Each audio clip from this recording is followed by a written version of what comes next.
लश्कर उनका है, सरकार उनका है और वो सच को भी झूठ साबित कर दे क्योंकि सरकार उनका है।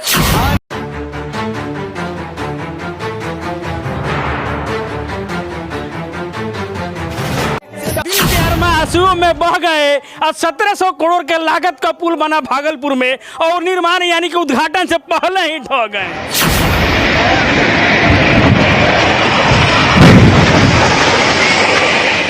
वहाँ का भाषा ही समझ में नहीं आ रहा है। एंड्रा मैंड्रा पैंड्रा कैंड्रा अल्लाह ये क्या है, हमको भी समझ। चिड़िया और कबूतर उड़ उन्होंने किया था और लोगों ने बहुत मजाक बनाया था उसका, लेकिन वही इंजीनियर जब उस पुल आप देख सकते हैं, यह अंजलि जी हैं, द इंडियन टाइम स्टोरी की पत्रकार हैं, पटना से आई हुई हैं और देखना चाहती हैं वाकई में महानवा डुमरी में मनीष कश्यप का घर कैसा है।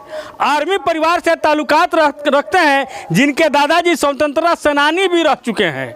उस परिवार के घर में कुर्ती जब्ती होती है होली जैसे पावन त्यौहार के कुछ दिनों के बाद में, और उनको आत्मसमर्पण भी करना पड़ता है। यह देखने के लिए उत्सुक थी, इसीलिए महानवा डुमरी में आई हुई है।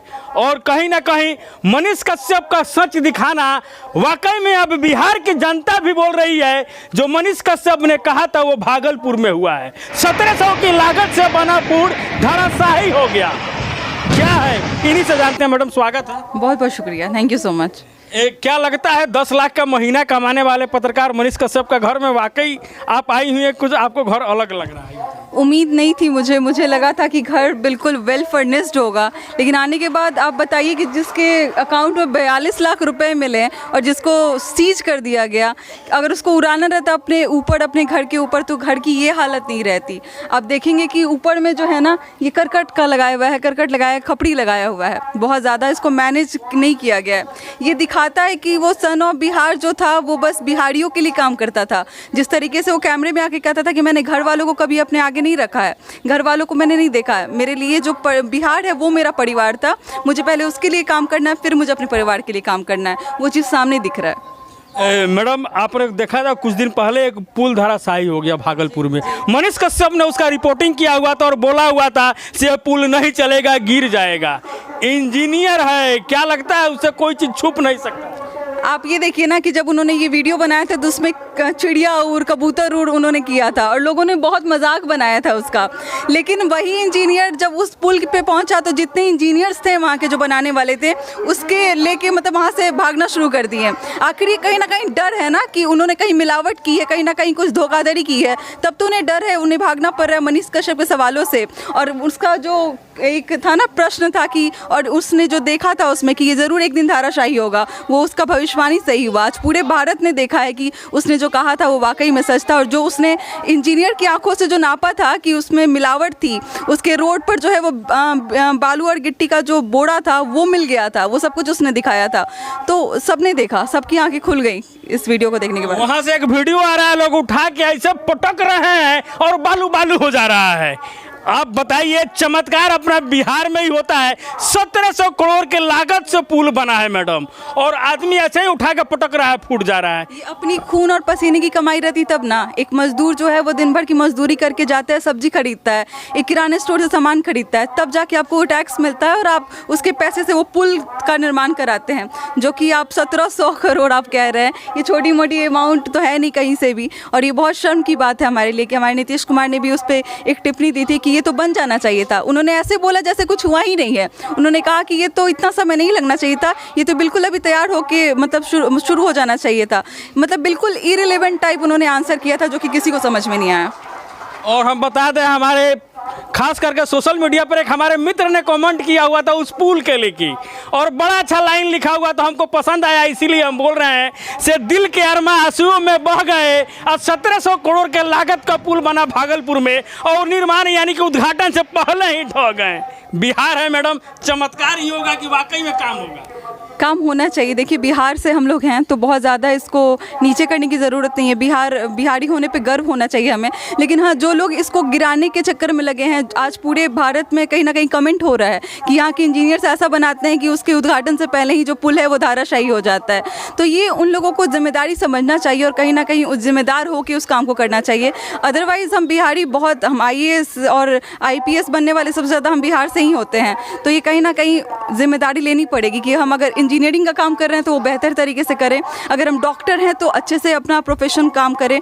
तो हर इंसान को अपनी जिम्मेदारी समझनी पड़ेगी। अनेकों पत्रकार है, अनेकों इंजीनियर हुआ, लेकिन लगातार रेलाई वाला रेलाई वाला रेलाई वाला रेलाई वाला रेलाई वाला, लगातार इंजीनियर को ही रेलने वाला अगर कोई पत्रकार तो मनीष कश्यप। और ये सच्चाई है। नहीं लगता है अगर वो लगातार रेलाई करते तो वो पुल नहीं गिरता। वो तो वीडियो तो बना ही था। खैर मैं अब शब्दों का इस्तेमाल नहीं करूँगी क्योंकि जिसका था वो तो उन्हीं पे सूट भी करता है और खैर वो बोल ही सकते हैं। लेकिन हाँ, उन्होंने जो कहा था वो बिल्कुल सच हो गया और उनके कहने ना कहने से इंजीनियर्स के ऊपर कोई फ़र्क नहीं पड़ेगा। अगर फ़र्क पड़ने वाला रहता तो 1 साल पहले जो रिपोर्ट बना था उसके बाद से ही कुछ ना कुछ रिपेयर उसका शुरू हो जाता, ताकि आज ये नौबत नहीं आता कि सामने वो पुल हमारे सामने गिरता और लोग उसका लाइव वीडियो बनाते हैं और इंटरनेट पर वो वायरल होता। एक चीज़ और जानेंगे खास करके आपसे सर, आपने इस गांव में आके क्या देखा, थोड़ा सा? बहुत बुरी स्थिति मैंने देखी यहाँ पे इस गांव की। मतलब मुझे उम्मीद नहीं थी। मैं पिछली बार जब मोतिहारी में थी रिपोर्टिंग कर रही थी तो एक मीडिया वाले ही थे जिन्होंने कहा था कि अगर आप सबसे पिछड़ा अगर कोई जगह का बात करें ना पूरे मतलब बिहार के बारे में तो यही गाँव है जो सबसे पिछड़ा है। कभी मनीष कश्यप के गाँव जाके देखिएगा।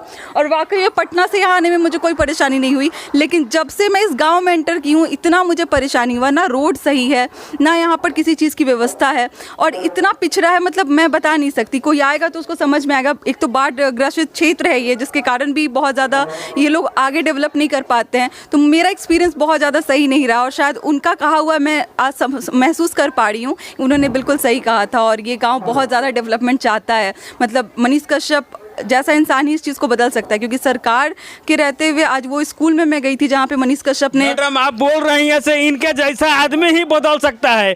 जो आदमी ब्रांड ऑफ बिहार को बदलना चला था उसी को ये सरकार उठा के बदल दिया और इस राज्य में नहीं तमिलनाडु में ही भेज दिया है। और हमको सुनने में आ रहा है, उनका एक बयान आ रहा है मनीष कश्यप जी का, वहाँ का भाषा ही समझ में नहीं आ रहा है। आंड्रा मैंड्रा पैंड्रा कैंड्रा अल्लाह ये क्या है, हमको भी समझ में नहीं आता है। पहली बात तो सर आप बहुत अच्छा बात करते हैं, मैं आपको बोलना चाहूँगी।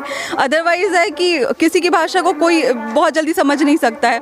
तमिल में वो लोग बात करते हैं, आप कैसे समझ जाएंगे? आप बिहार में इतने सारी भाषाएं हैं कि आप कहीं अगर दरभंगा की तरफ चले जाएंगे तो आपको लगेगा थोड़ा कि कुछ ना कुछ समझ में आपको नहीं आ रहा है। वो तो एक अलग राज्य ही हो गया, बिल्कुल डिफरेंट है, उसका कल्चर डिफरेंट है, उसका खान पान डिफरेंट है, उसका भाषा डिफरेंट है। तो परेशानी तो होगी रहने में, उसमें कोई डाउट ही नहीं है। नहीं लगता है कहीं ना कहीं मनीष कश्यप को खास करके सरकार उनके अधिक बयानबाजी या कहें तो अधिक बातों का सजा दे रही है, या फिर ऐसे पत्रकार को इस राज्य से अलग राज्य में ले जाकर बंद कर देना कहीं ना कहीं उनके साथ में जाती हुआ है? मेरे कहने ना कहने से कोई फ़र्क नहीं पड़ता है। मतलब हर एक इंसान समझने लगा है कि ये बहुत ज़्यादा जाती हो रही है उनके साथ में। एक रिपोर्ट के लिए एक वीडियो के मामले में NSA तो पहले लगाया जाता है, फिर उसको दूसरे राज्य में भेज के उसको दूसरे मतलब जगह के जेल में डाला जाता है, जहाँ के लोगों का ना भाषा उसको समझ में आता है, ना उसको वहाँ का खाना उसको डाइजेस्ट हो पाता है। इवन कि उनके भाई से आज मेरी बातचीत हो रही थी, उन्होंने कहा कि जेल के बाहर वो घूम रहे थे, मतलब उनको टैक्सी चाहिए था, उनको 1 से 1.5 घंटे लगे टैक्सी को बुकिंग करने में। आप सोचिए कि जेल के बाहर ये हाल है, जेल के अंदर उस इंसान का क्या हाल होता होगा। ना उसको समझ में आता होगा, ना वो अपनी बातों को किसी और को समझा पाता होगा। लगातार देख रहे हैं कुछ फेक चैनल वाले दिखा रहे थे, जैसे कि कल परसों में हमारे पास में भी कॉल आया हुआ है से देखिए ना, अभी एक न्यूज आ रहा है मनीष कश्यप छूट गए, हाथी पे बैठा के स्वागत होगा उनका, गाजा बाजे के साथ में निकाला जाए। बताइए इतना गलत ये कैसे हो रहा है? गलत इसलिए हो रहा है कि सारा व्यू का खेल है और सारा मतलब एक होता है ना, इंसानियत को भी ज़िंदा रखना चाहिए अपने काम के साथ साथ। मैं यही कहती हूँ प्रोफेशनल आप बनिए, लेकिन इतना ज़्यादा प्रोफेशनल मत बनिए कि सामने वाले को झूठा खबर फैलाने लगे। उसी झूठी अफवाह के कारण वो आदमी जो है कहीं ना कहीं उस पर यही आरोप लगाए और आज वो जेल के अंदर है। तो इस चीज़ का काफ़ी ख्याल रखना चाहिए कि जब आप अफवाह फैलाते हैं कि मनीष कश्यप बाहर आ गया, आप सोचिए कितने आदमी के सेंटिमेंट के साथ आप खेल रहे हैं। 60 से 70 लाख लोग उससे कनेक्टेड हैं, 60 से 70 लाख लोग उसको फॉलो करते हैं। आप सबको ये कह रहे हैं कि वो बाहर निकल चुका, तो आप उसके सेंटिमेंट के साथ खेल रहे हैं, भावना के साथ खेल रहे हैं। ये बिल्कुल गलत है। ये सब अफवाह फैलाने के पहले 10 बार सोचा कीजिए, क्योंकि किसी का मतलब पूरा परिवार आस लगा के बैठा हुआ है, दिन रात एक ही चीज़ सोच रहा है। आखिरी सवाल है आपसे और हम ये जानना चाहेंगे, जिसके दादाजी इस देश के स्वतंत्रता सेनानी, जिसका बाप अभी अपना बेटा को छोड़ के बॉर्डर पर रक्षा कर रहा है, कहीं ना कहीं से पुत्र हित से ज़्यादा उसको राष्ट्र हित प्यारा है, और उसके बेटे पे एनएसए लगाना राष्ट्रद्रोह का मामला बनता है। मैडम, नहीं लगता है गलत हो रहा है उनके साथ में? बहुत ये चीज़ गलत, मुझे भी पहले पता नहीं था कि उनके जो पूर्वज थे उनको मतलब गवर्नमेंट ने दान दिया था, जो ज़मीन था वो दान दिया था, क्योंकि वो बहुत अच्छे फ्रीडम फाइटर रहे हैं। मेरी बात करण कश्यप जी से हुई थी, अभी मैंने रिसेंटली उनका इंटरव्यू किया था, जिसमें उन्होंने बहुत यही सारी बातें बताई थी जो आप अभी बोल रहे हैं कि उनके पिताजी जो हैं वो बॉर्डर पे हैं, उनके चाचा मामा ये सारे जो हैं वो आर्मी में हैं, कोई ऑफिसर, कोई एयरफोर्स में ऑफिसर हैं। हर इंसान अपना अपना सेवा दे रहे हैं देश के लिए, और उसके बच्चे पे अगर एनएसए लगाया जाता है, जो कि खुद एक बिहार के लिए काम कर रहा है, ब्रांड बिहार बना रहा है, बिहार के शिक्षा व्यवस्था को उठाने की कोशिश कर रहा है। आज उसी के गांव में मैं गई थी और लैपटॉप उसने बांटा है, लैपटॉप नहीं सॉरी कंप्यूटर उसने बांटा है, 6 कंप्यूटर बांटे हैं उसने। उस स्कूल को जाके देखिए, वहाँ पे हेडमास्टर नहीं है, वहाँ की जो स्थिति है इतनी ख़राब है, ना पढ़ाने की स्थिति सही है, ना वहाँ की शिक्षा व्यवस्था सही है, कुछ भी सही नहीं है। फिर भी इस लड़के ने सोचा कि कुछ ऐसा करते हैं जिससे बच्चे जो हैं एटलीस्ट कंप्यूटर को जाने की कैसे उसको चलाते हैं, क्या करते हैं। उस इंसान पे जो इतना कुछ कर रहा है उसके ऊपर एनएसए लगा देना, आप केस कीजिए, उसमें कोई दिक्कत नहीं है। आपको लगता है आपत्ति है, उसके किसी स्टेटमेंट से आपको आपत्ति है तो आप ज़रूर केस कीजिए, लेकिन उसके बदले एनएसए लगा देना, एक देशद्रोही उसको घोषित कर देना, ये बिल्कुल गलत है। किसी को डाइजेस्ट नहीं हो रहा ये चीज़, और उसी के लिए समर्थन यात्रा जो है अभी इस घर के बाहर चल रही है। चलिए, बहुत अच्छा। अंजलि जी है, कैसा इनका बात लगा निश्चित बताइएगा। लेकिन मनीष कश्यप के बारे में एक चीज हम जरूर कहेंगे, लगातार वो कहते आते थे से राजा का बेटा अब राजा नहीं बनेगा, जिसमें काबिलियत होगा वही राजा बनेगा, और यही काबिलियत खोजने चले थे, यानी कि बिहार को बदलने चले थे, तो सरकार ने उठा कर ऐसा जगह भेज दिया है तो अगला का वहाँ का बोली चालिए पसंद नहीं आ रहा है, यानी कि कहे तो भाषा ही नहीं बुझा रहा है।